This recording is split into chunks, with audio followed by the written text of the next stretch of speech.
Jadi jasad dan roh pada waktu itu bersatu kembali menghadapi pertanyaan tadi. Dan ini yang disebut dengan fitnatul qabri, fitnah kubur. Kemudian bagaimana keadaan mereka orang-orang beriman ketika menghadapi fitnah kubur?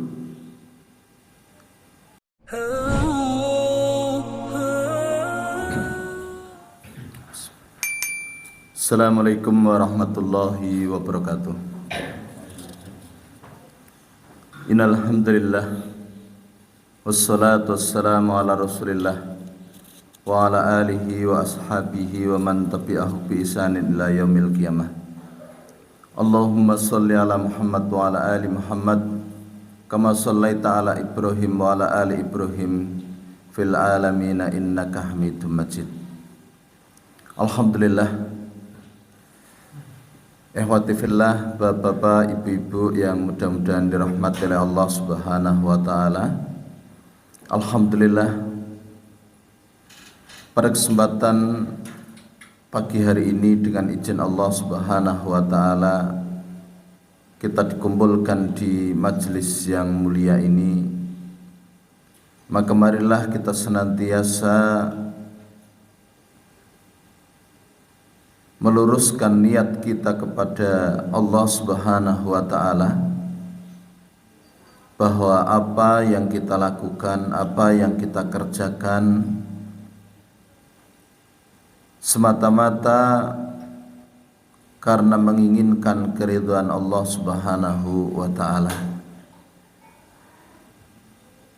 Dan pada kesempatan pagi hari ini melanjutkan apa yang pernah menjadi pembahasan kita. Terakhir kita sampaikan mengenai beberapa peristiwa yang akan dihadapi oleh seseorang di alam barzah atau alam kubur.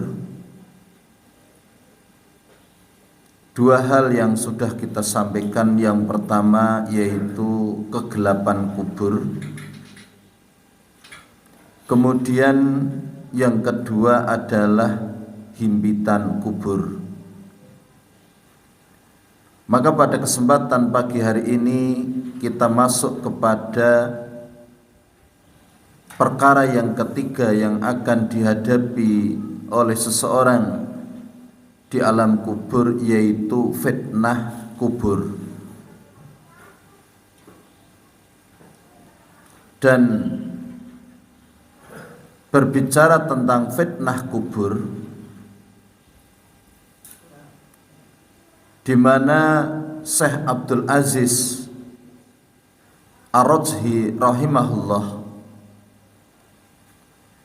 beliau menjelaskan wal fitnatu al-ihtibaru wal imtihanu.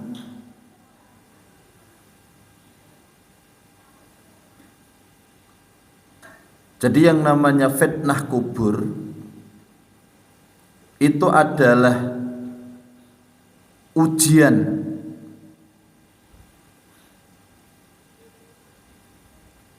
yaitu berupa fayati nakir wa mungkar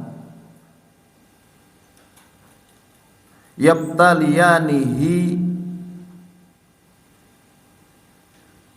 wa yahtabiranihi bisu'al man rabbuk wa madinuk wa ma nabiyuk. Di mana malaikat nakir dan mungkar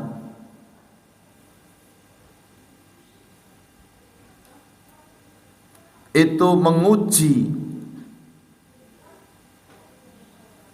dengan memberikan pertanyaan, siapa Tuhanmu, apa agamamu, dan siapa nabimu. Dan ini yang disebut dengan fitnah kubur.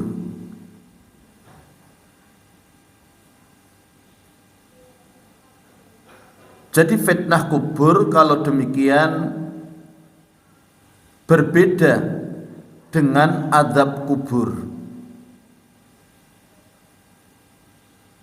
Karena secara bahasa fitnah tadi adalah ikhtibar awil imtihan. Jadi ujian.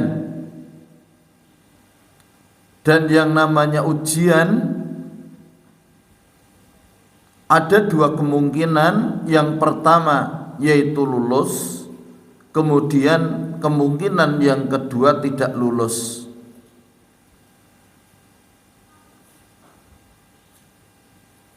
Dan ketika seseorang dia lulus menghadapi ujian tersebut, maka dia akan mendapatkan nikmat kubur. Dan mereka yang tidak lulus, yang gagal dalam ujian tersebut, maka dia akan mendapatkan azab kubur. Sehingga Nabi Shallallahu Alaihi Wasallam beliau membedakan antara fitnah kubur dengan azab kubur. Di antara doa Nabi Shallallahu Alaihi Wasallam, beliau berdoa, Allahumma inni a'udzubika minal kasali wal harami wal maksami wal maghrami wa min fitnatil qabri wa adzabil qabri. Ya Allah, aku berlindung kepadamu dari kemalasan, dari kepikunan, dari dosa, dari hutang, wa min fitnatil qabri wa adzabil qabri, dan dari fitnah kubur dan juga dari azab kubur. Ini hadis diriwayatkan oleh Imam Bukhari dari Aisyah radhiyallahu anha.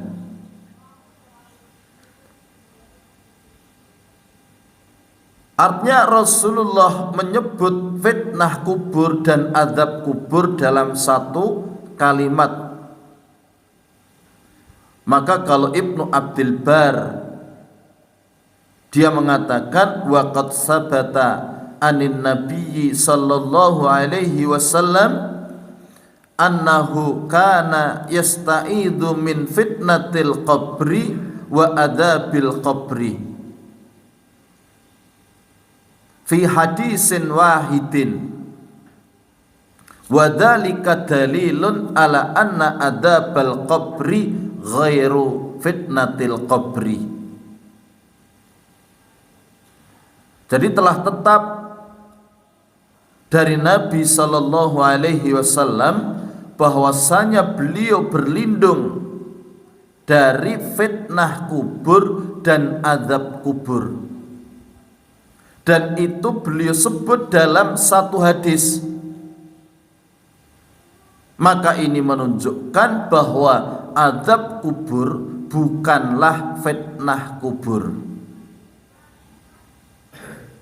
Jadi ini dua hal yang berbeda. Jadi kalau fitnah kubur itu merupakan pertanyaan malaikat mungkar dan nakir. Sebuah peristiwa yang sangat berat yang akan dihadapi oleh seseorang di alam kubur atau alam barzah. Sehingga bagaimana di dalam satu hadis Nabi Sallallahu Alaihi Wasallam beliau menyamakan antara fitnah kubur dengan fitnah dajjal.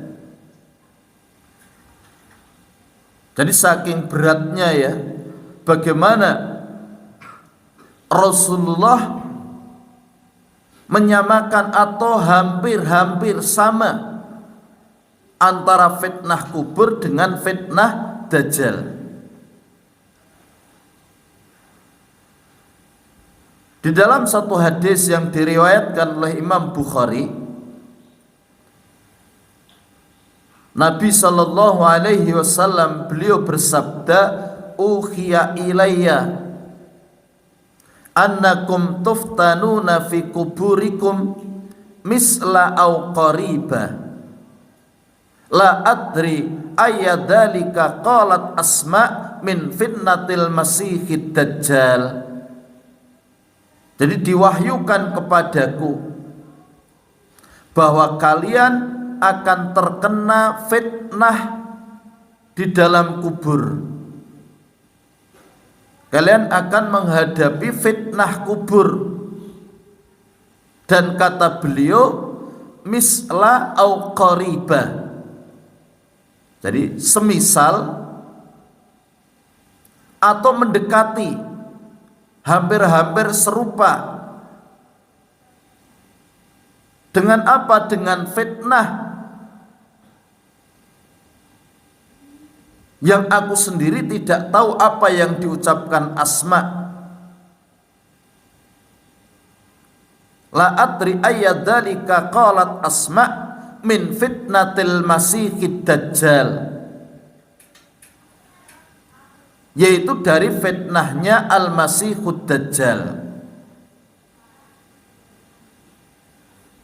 Jadi bagaimana Rasulullah sallallahu alaihi wasallam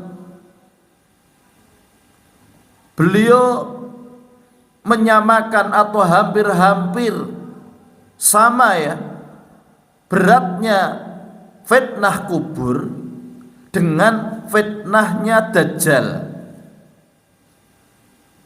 Kita tahu bahwa fitnah dajjal itu merupakan fitnah yang sangat luar biasa, di mana dajjal dia adalah manusia yang memiliki kesaktian yang luar biasa, yang itu merupakan ujian yang Allah berikan kepada manusia. Bagaimana dia mampu melakukan hal-hal di luar nalar manusia. Bagaimana dia bisa menurunkan hujan ya, bisa menumbuhkan tumbuh-tumbuhan,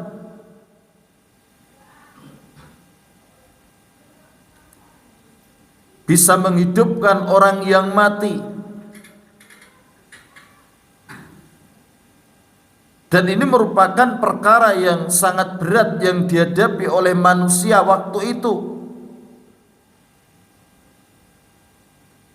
Bagaimana iman mereka betul-betul diuji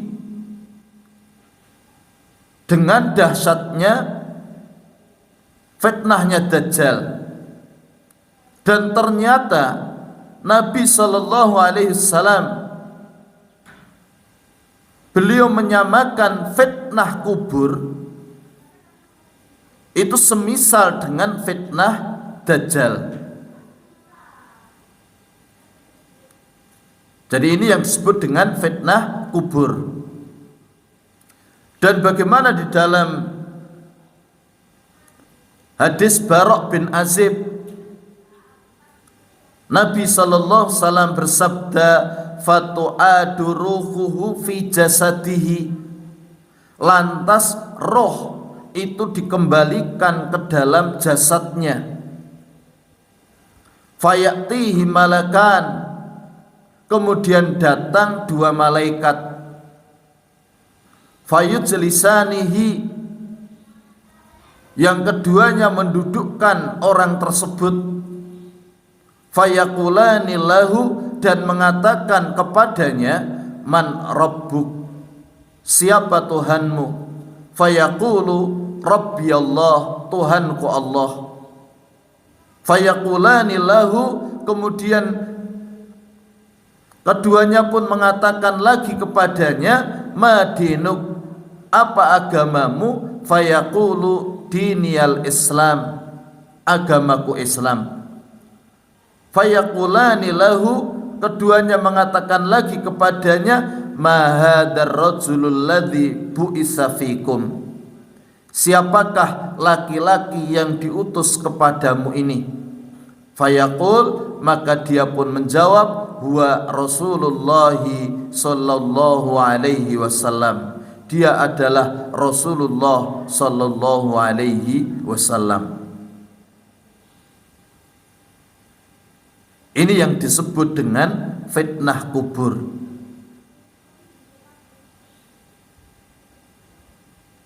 Dan hadis ini menunjukkan bahwa fitnah kubur itu nanti akan dihadapi oleh mayat setelah roh itu dikembalikan ke dalam jasad.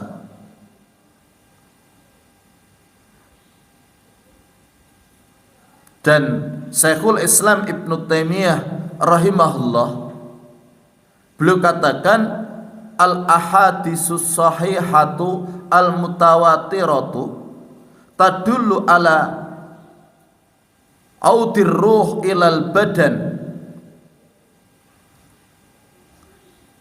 waqtas su'al wa su'alul badan bila ruh qawlu qalahu ta'ifah minan nas wa angkarahul jumhur. Jadi hadis-hadis yang sahih, yang mutawatir menunjukkan akan kembalinya roh ke jasad ketika waktu pertanyaan, yaitu pertanyaan malaikat mungkar dan nakir tadi.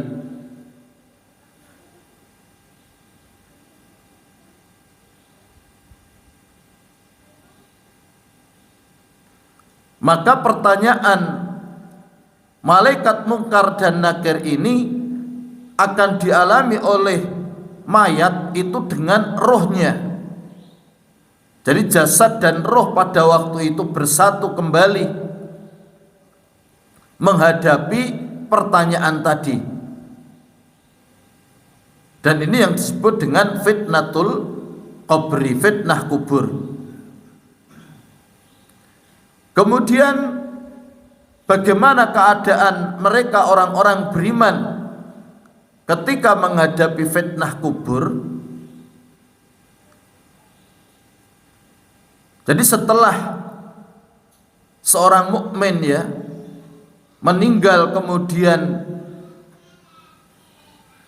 jasadnya dimasukkan ke dalam kubur dan mayat itu ditinggalkan oleh orang-orang yang mengantarkannya, maka satu hal yang sangat menyedihkan ketika mayat itu mendengar langkah-langkah kaki orang yang meninggalkannya. Bagaimana orang-orang yang dicintainya dari keluarganya meninggalkan dirinya sendirian di satu tempat yang sempit, satu tempat yang gelap, dan kemudian datanglah dua malaikat yang hitam dan biru yang menghampirinya.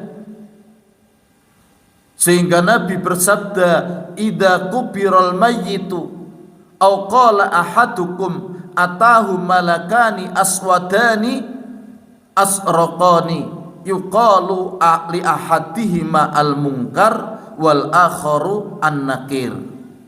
Jadi apabila mayat salah seorang dari kalian sudah dikuburkan, maka dia akan didatangi dua malaikat hitam dan biru. Salah satunya mungkar dan yang lain adalah nakir. Ini hadis riwayat Tirmidzi dan dihasankan oleh Imam Al-Albani. Ini gambaran dua malaikat yang datang, yang akan bertanya kepada si mayat tadi itu, yaitu pertanyaan man rabbuk, ma dinuk, wa man nabiyuk. Dan bagaimana seorang mukmin, sebagaimana sabda Nabi, idza uqidal mu'minu fi qabrihi utiya summa syahida alla ilaha illallah wa anna muhammadar rasulullah fadzalika qauluhu yusabbitullahu alladhina amanu bil qawli tsabit. Jadi jika seorang mukmin telah didudukkan di dalam kuburnya, dia kemudian didatangi oleh dua malaikat yang bertanya kepadanya, maka dia akan menjawab dengan mengucapkan, aku bersaksi bahwa tidak ada sesembahan yang hak, yang pantas untuk diibadahi kecuali Allah, dan Muhammad adalah utusan Allah. Itulah yang dimaksud dengan firman Allah, yusabbitullahu alladhina amanu bil qawli tsabit. Allah meneguhkan orang-orang yang beriman dengan perkataan yang kokoh di dunia dan di akhirat. Ini keadaan seorang mukmin. Bagaimana dia menjawab pertanyaan-pertanyaan malaikat tadi dengan benar, sehingga terdengarlah seruan sadaqa abdi fa'afrisuhu minal jannati waftahu lahu baban ilal jannah wa albisuhu minal jannah fayatihi min rauhiha wa tibiha. Benarlah apa yang dikatakan oleh hambaku, maka hamparkanlah permadani untuknya dari surga, bukakan baginya pintu-pintu menuju surga, dan berikan kepadanya pakaian surga. Maka sampailah kepadanya angin surga dan wanginya surga. Ini hadis riwayat Abu Daud dan dihasankan oleh Imam Al-Albani. Dan di dalam riwayat yang lain nanti diperlihatkan juga kepadanya neraka, yang jika seandainya dia di dunia kufur kepada Allah Subhanahu wa taala, maka tempat dia di situ. Dan ini merupakan satu kenikmatan, karena dia diperlihatkan neraka, kemudian dia dibebaskan, dilepaskan dari siksanya, yang seandainya kalau dia kufur di dunia, dia akan berdiam di situ. Sehingga ini menjadikan hamba tersebut semakin bersyukur kepada Allah Subhanahu wa taala karena keimanannya. Setelah itu datanglah amal soleh dia dalam bentuk seorang lelaki yang rupawan, berpakaian indah, beraroma wangi, sehingga mayat itu pun dengan keheranan dia bertanya kepada lelaki tadi, man anta? Fawajhukal wajhu yaji'u bil khair fayaqulu ana amalukas soleh. Jadi siapakah engkau? Wajahmu adalah wajah yang membawa kebaikan. Maka laki-laki tadi mengatakan, aku adalah amal solehmu. Jadi bagaimana amal soleh itu akan datang nanti dalam wujud seorang laki-laki rupawan, dengan pakaian yang indah, bau yang wangi. Ini hadis riwayat Ahmad dan dikatakan bahwa sanadnya sahih oleh Su'aib Al-Arnaud. Setelah itu datanglah nikmat-nikmat, rahmat dan karunia dari Allah kepada orang tersebut. Bagaimana kuburannya diluaskan seluas mata memandang, bagaimana kuburannya diberikan cahaya oleh Allah. Maka setelah itu orang itu pun dia minta kepada Allah untuk segera berpindah kepada kenikmatan yang lebih, yaitu berupa surga. Sehingga dia minta kepada Allah dengan dia berkata, Rabbi aqimis sa'ah hatta arji'a ila ahli wa mali. Wahai Rabbku, segerakanlah tegakkan hari kiamat sehingga aku bisa kembali kepada keluargaku, aku bisa kembali kepada hartaku. Ini keadaan mereka orang-orang beriman. Kemudian yang kedua, keadaan mereka orang-orang munafik. Ketika mereka mengalami fitnah kubur, ketika mereka menghadapi fitnah kubur tersebut, maka di dalam satu hadis yang diriwayatkan oleh Imam Ahmad, dan hadis ini dikatakan sahih oleh Su'aib Al-Arnaud, Nabi sallallahu alaihi wasallam bersabda, ya'tihi malakani fayujlisanihi fayaqulani lahu man rabbuk fayaqulu la adri fayaqulani lahu ma dinuk fayaqulu la adri fayaqulani lahu ma hadar rajulul ladzi bu'isa fikum fayaqulu la adri. Jadi datanglah dua malaikat yang mendudukkannya dan berkata, siapa Tuhanmu? Maka orang itu mengatakan, aku tidak tahu. Kedua malaikat itu pun berkata lagi, apa agamamu? Orang itu menjawab, aku tidak tahu. Kedua malaikat itu berkata lagi, siapa laki-laki yang diutus kepadamu ini?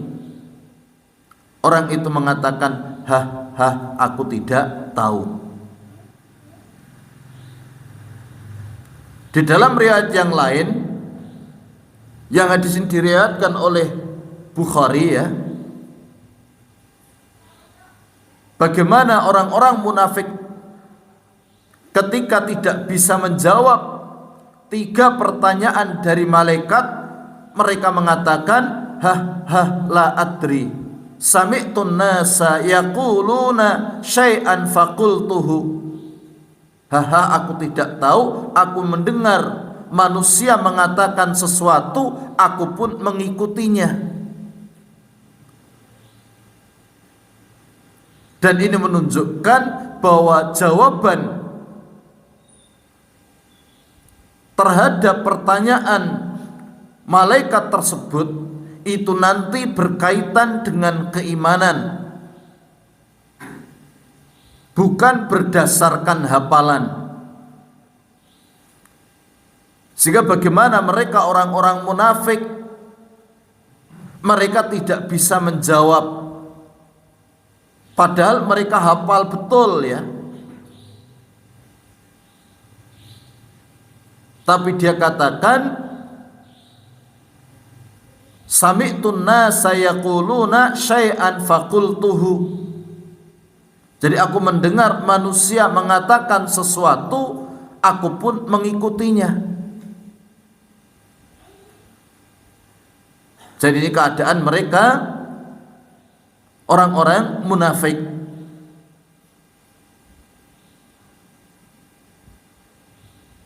Sehingga karena mereka tidak bisa menjawab pertanyaan tadi, maka Nabi bersabda, summa yudrabu bimitraqatin min hadidin durbatan baina udunaihi fayasihu sayhatan yasma'uha man yalihi illa tsaqalain. Lalu orang itu dipukul, ya, dipalu dengan palu dari besi.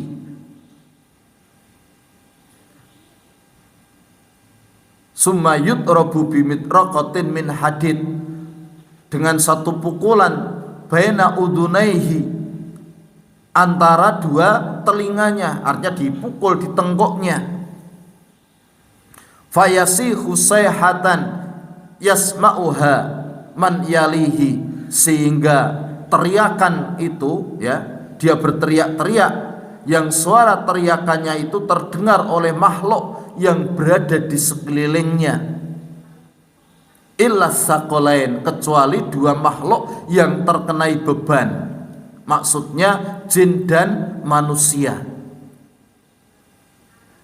Mereka yang tidak mendengar teriakan mereka. Dan siksaan itu terus berlanjut. Kemudian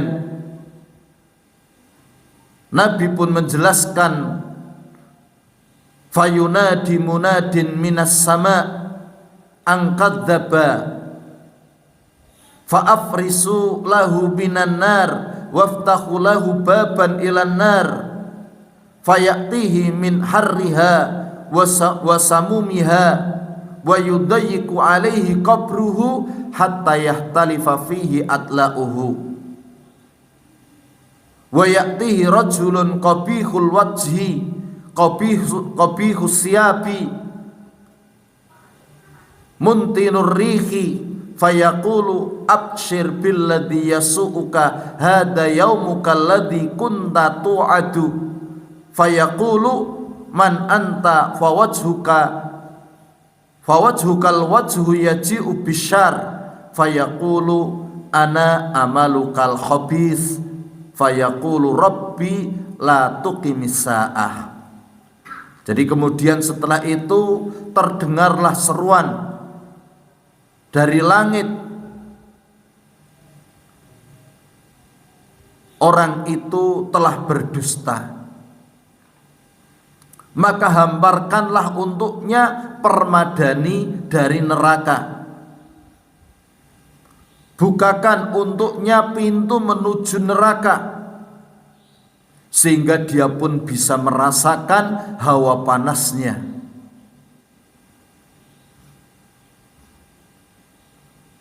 Kemudian disempitkan kuburnya, kuburnya itu menghimpit. Maka kemarin kita sudah bahas tentang himpitan yang dirasakan oleh mayit.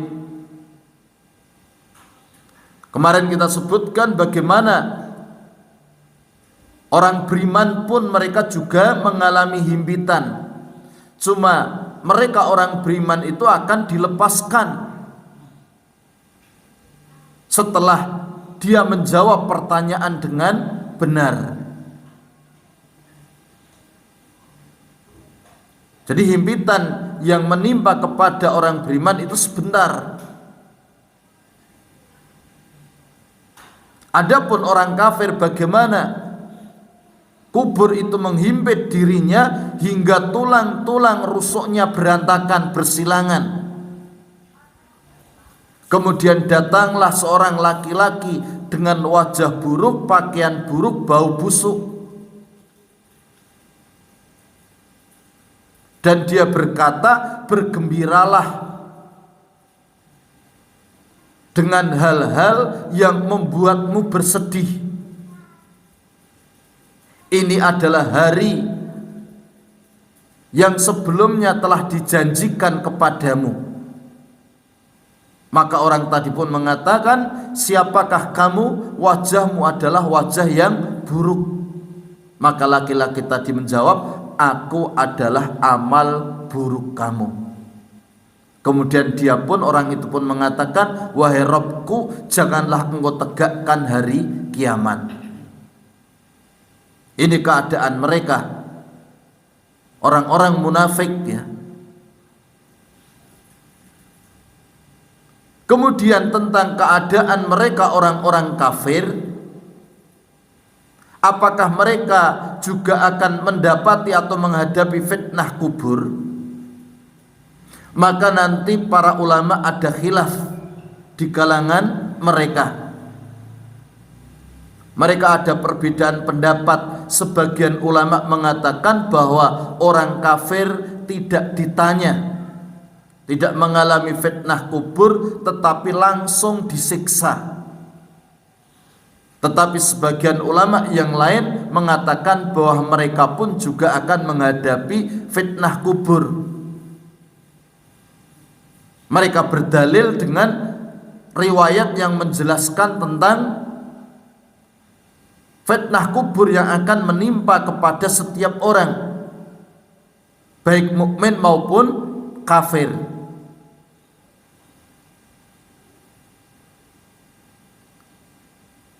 Jadi ini ada khilaf di kalangan para ulama.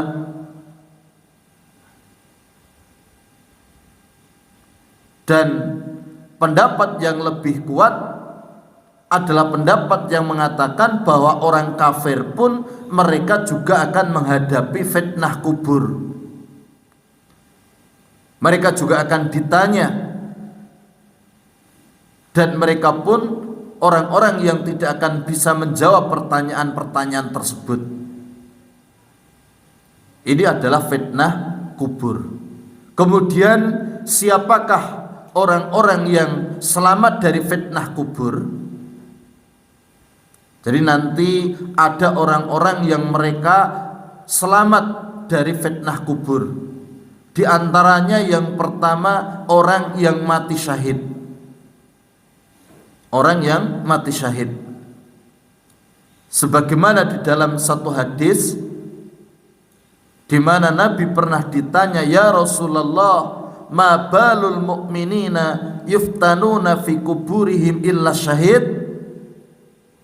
Qala kafa bi bariqatis suyuf ala ra'sihi fitnah. Wahai Rasulullah, mengapa orang-orang yang beriman diuji di dalam kuburan mereka kecuali orang-orang yang mati syahid? Maka Rasulullah menjawab, cukuplah kilatan pedang di atas kepalanya itu sebagai ujian. Ini hadis riwayat Nasai dan disahihkan oleh Imam Al-Albani. Jadi bagaimana mereka orang-orang yang mati syahid? Mereka tidak mengalami atau mereka terlepas dari fitnah kubur. Mereka terlepas dari fitnah kubur. Kemudian yang kedua, orang yang meninggal dalam keadaan murabbit. Murabbit itu berjaga-jaga di daerah perbatasan antara wilayah Islam dengan wilayah kafir, yang dia terancam dengan kematian, ya, karena dia berada di barisan paling depan. Dan ini merupakan satu pekerjaan yang sangat berat, yang musuh bisa datang sewaktu-waktu mengancam dirinya. Dia orang yang pertama kali akan menghadapi musuh tersebut,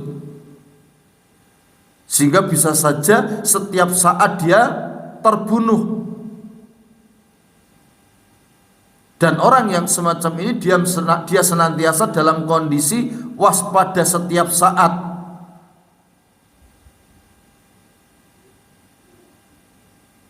Maka bagaimana orang-orang yang semacam itu, yang dia meninggal dalam keadaan sedang berjaga-jaga, maka dia akan terlepas dari fitnah kubur.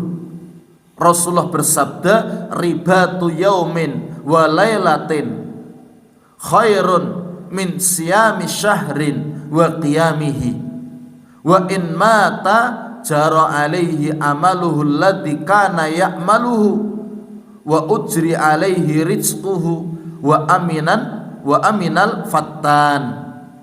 Jadi berjaga-jaga sehari semalam di daerah perbatasan itu lebih baik daripada puasa beserta sholat malamnya selama 1 bulan.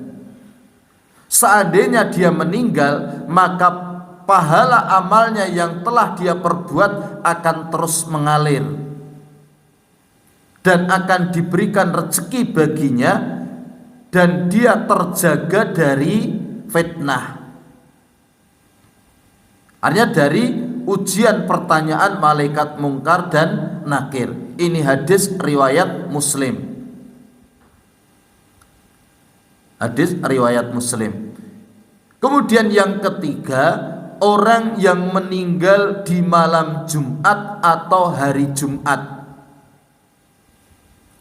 Mereka orang-orang yang selamat dari fitnah kubur. Mereka orang-orang yang meninggal di malam Jumat atau di hari Jumat. Sebagaimana hadis Nabi, ma min muslimin yamutu yaumal jumu'ati au lailatal jumu'ati illa waqahullahu fitnatal qabri. Jadi tidaklah seorang muslim dia meninggal pada hari Jumat atau malam Jumat, hari Jumat atau malam Jumat,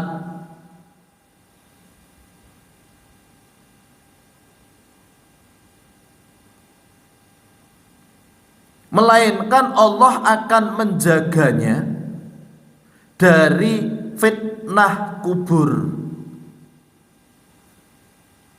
Jadi bagaimana Allah akan menjaga orang tersebut dari fitnah kubur? Ini mereka orang-orang yang meninggal di hari Jumat atau malam Jumat. Jadi bagaimana ada orang-orang yang dalam keadaan mereka selamat dari fitnah kubur, mereka aman dari fitnah kubur tersebut.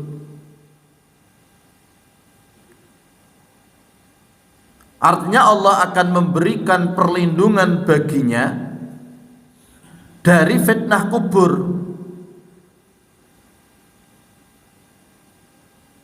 Dan Al-Mubarakfuri di dalam Syarah Sunan At-Tirmidzi-nya beliau menjelaskan ay hafadahullahu min fitnatil qabri ay adabihi wa su'alihi.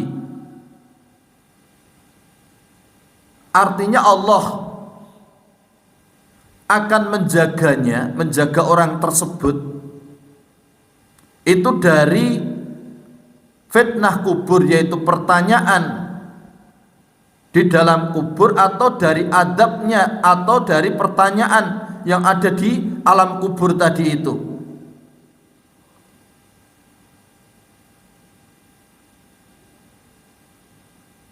Ini perkataan Al-Mubarakfuri di dalam Syarah Hadis Tirmidzi gitu ya. Sehingga termasuk satu kebaikan ya, dan tanda dari husnul khotimah itu orang yang meninggal di malam Jumat atau hari Jumat.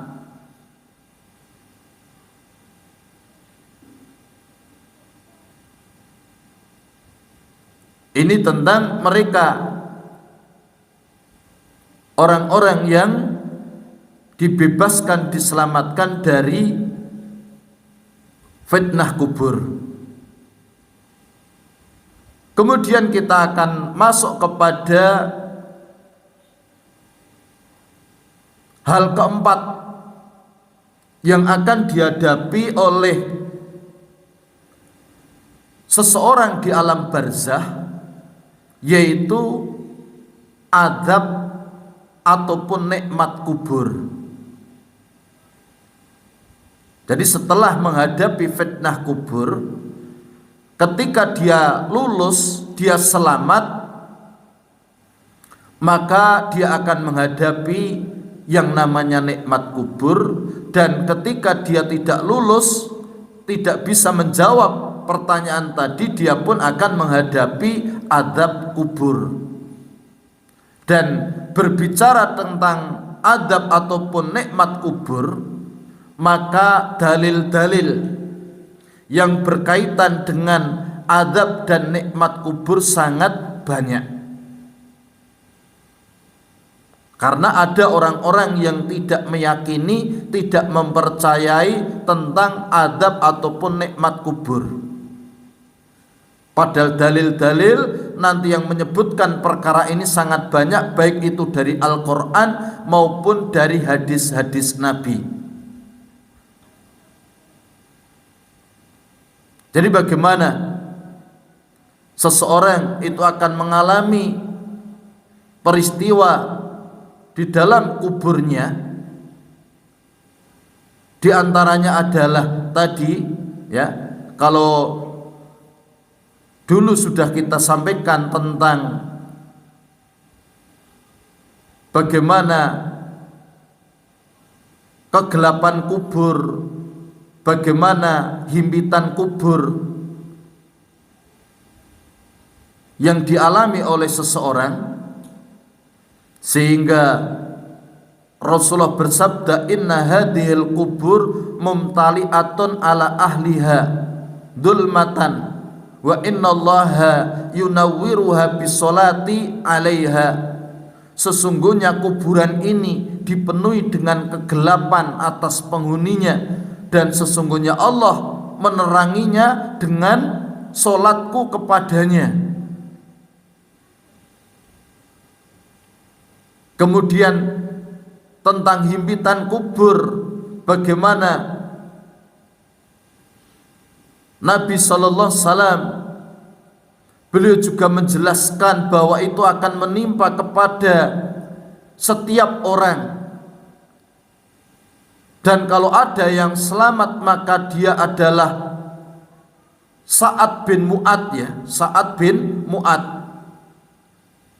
Yang kita sudah sampaikan siapa itu Sa'ad bin Mu'ad, seorang sahabat Ansor yang sangat soleh, ya, yang ketika kematiannya ars goncang, dia, sehingga Rasulullah bersabda, hadalladzi taharraka lahul ars wa futihat lahu abwabus sama wa syahidahu sab'una alfan minal malaikah laqad dhamma dhammatan summa furijaan. Jadi kata Rasulullah, ini adalah orang yang karenanya ars goncang. Jadi ketika meninggalnya, bagaimana ars goncang, ars bergerak, pintu-pintu langit dibuka, 70.000 malaikat menyaksikannya. Sungguh dia telah dihimpit dengan sekali himpitan kemudian dilepaskan.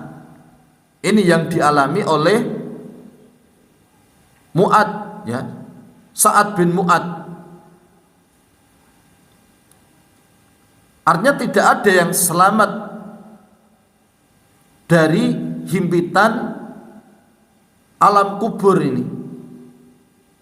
Sampai orang sesoleh Sa'ad bin Mu'ad pun dia mengalaminya. Kemudian tentang masalah dalil-dalil yang menyebutkan tentang adab kubur ataupun nikmat kubur, maka banyak dari Al-Quran. Yang pertama yaitu apa yang menimpa kepada Fir'aun dan bala tentaranya.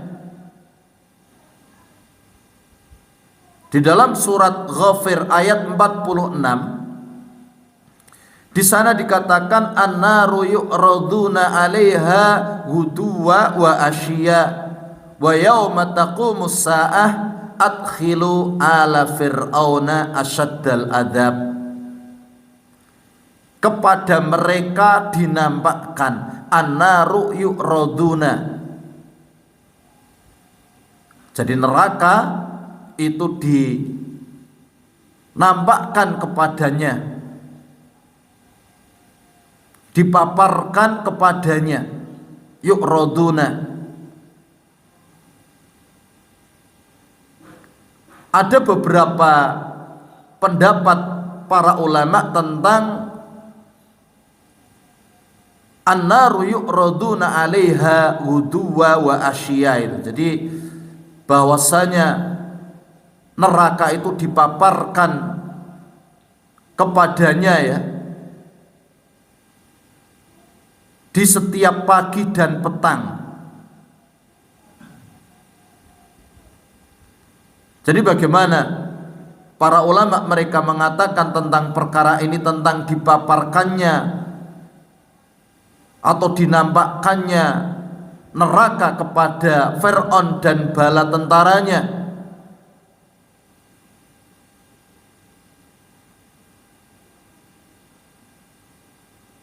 Yang itu akan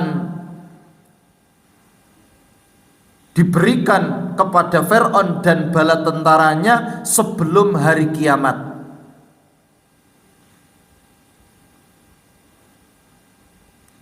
Di antara penjelasan para ulama tentang perkara ini, yang pertama bahwasanya roh Fir'aun dan bala tentaranya itu berada di dalam rongga burung yang hitam, dan burung itu membawa mereka ke neraka setiap pagi dan petang hingga hari kiamat. Itu ada di dalam tafsir At-Tabari. Kemudian yang kedua, ditampakkan kepada mereka tempat mereka, kapling mereka di neraka setiap pagi dan petang, dalam rangka untuk menghinakan dan merendahkan, dan merupakan hukuman bagi mereka. Ini yang kedua. Kemudian yang ketiga, berdasarkan zahir ayat tersebut, mereka yaitu Fir'aun dan bala tentaranya itu dipaparkan ke api neraka setelah kematian mereka, dan ketika hari kiamat baru mereka dimasukkan ke dalam api neraka. Jadi setiap pagi dan petang itu dinampakkan kepadanya itu neraka sebelum mereka memasukinya. Dan ini merupakan azab yang Allah berikan kepada Fir'aun di dalam kuburnya, di alam barzah ya, sebelum terjadinya kiamat.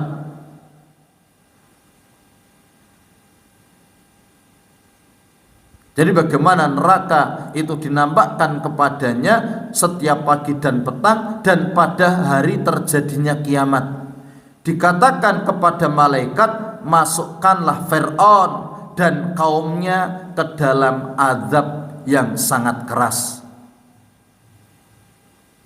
Dan yang dimaksud azab di sini adalah azab di dalam kubur, karena ini belum masuk neraka gitu ya. Karena ada dua azab yang akan dialaminya, yaitu azab kubur dan azab neraka nanti. Adapun tentang azab neraka, bagaimana Fir'aun dan para pengikutnya, mereka akan diazab dengan lebih keras lagi.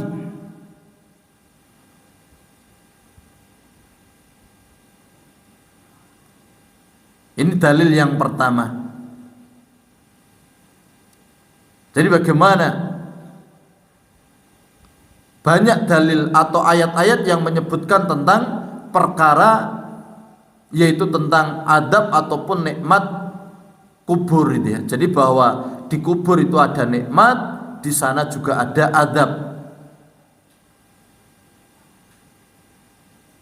Kemudian di ayat yang lain Seperti dalam surat Al-An'am ayat 93, wal malaikatu basitu aidihim ahriju anfusakum al yauma tujzauna adzabal huni bima kuntum taquluna 'alallahi ghairal haq.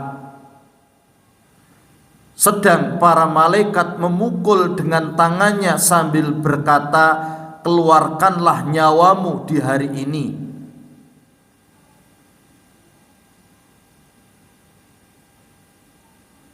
Jadi keluarkanlah nyawamu di hari ini. Kamu dibalas dengan siksa yang sangat menghinakan,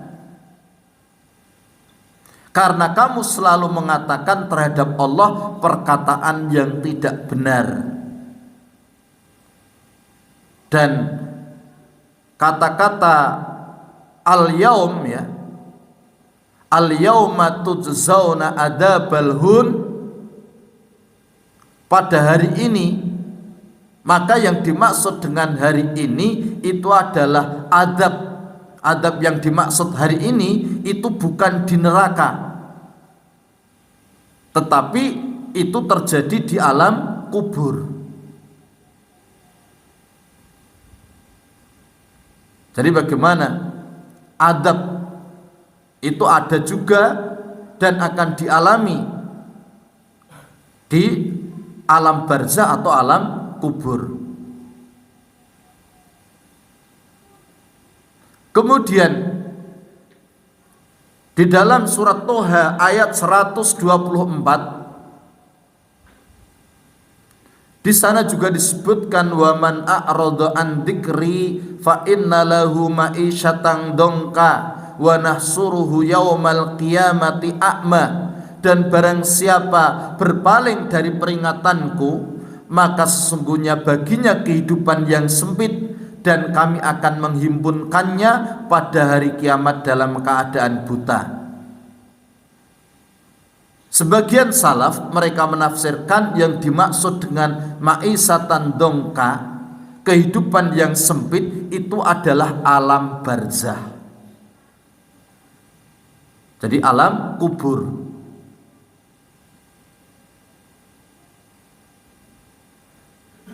Kemudian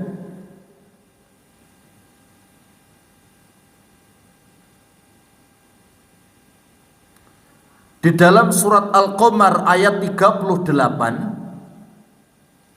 di sana juga disebutkan walaqad sabbahahum bukratan adzabum mustaqir, dan sesungguhnya pada esok harinya mereka ditimpa azab yang kekal. Ayat ini berkaitan tentang azab Allah kepada kaum Sodom, yang mana Allah mengadab mereka dengan azab yang tidak berhenti-henti ya, tidak berhenti hingga selamanya, kecuali waktu di antara dua tiupan sangkakala. Dan azab tersebut dimulai sejak mereka disiksa di dunia, dan siksa tersebut berlanjut meski belum tiba hari kiamat. Artinya ini menunjukkan siksa itu ada di dalam kubur, di dalam barzah ya, yang dialami oleh kaum Sodom.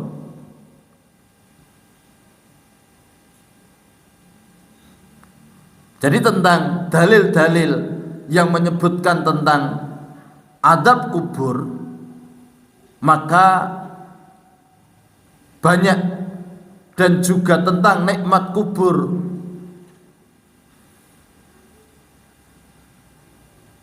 Sehingga bagaimana di dalam surat Ali Imran ayat 169 sampai 171, di sana juga Allah berfirman wala tahsabannal ladzina qutilu fi sabilillahi amwata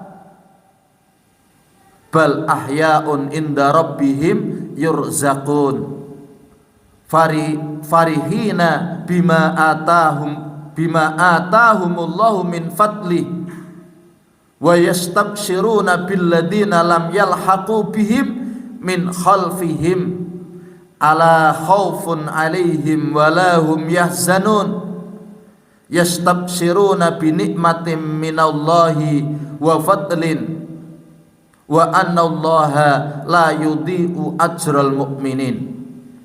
Janganlah kamu mengira bahwa orang-orang yang gugur di jalan Allah itu mati, bahkan mereka itu hidup di sisi Tuhannya dengan mendapat rezeki. Mereka dalam keadaan gembira disebabkan karunia Allah yang diberikannya kepada mereka, dan mereka bergirang hati terhadap orang-orang yang masih tinggal di belakang yang belum menyusul mereka, bahwa tidak ada kekhawatiran terhadap mereka dan tidak pula mereka bersedih hati. Mereka bergirang hati dengan nikmat dan karunia yang besar dari Allah, dan bahwa Allah tidak akan menyia-nyiakan pahala orang-orang yang beriman. Ini dalil yang mengabarkan bahwa orang-orang yang mati syahid, mereka itu mendapatkan kenikmatan sebelum dia masuk surga, yaitu berupa kenikmatan di alam barzah. Ini dalil tentang nikmat kubur.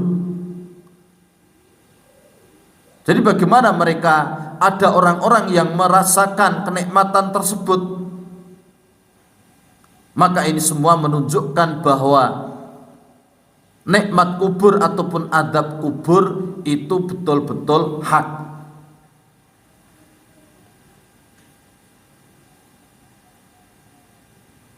Dan juga ayat yang lain seperti sanu'adzibuhum marrataini summa yuradduna ila adzabin adzim. Nanti mereka akan kami siksa 2 kali, kemudian mereka akan dikembalikan kepada adab yang besar. Dan para mufassir, ya, para ahli tafsir, para ulama menjelaskan tentang maksud 2 adab di dalam ayat ini. Maksudnya ya adab di dunia dan adab di barzah. Ini dari ayat. Adapun dalil-dalil dari hadis nanti sangat banyak, di mana hadis-hadis yang menjelaskan tentang adab kubur itu hadisnya sampai kepada derajat mutawatir, ya, derajat mutawatir.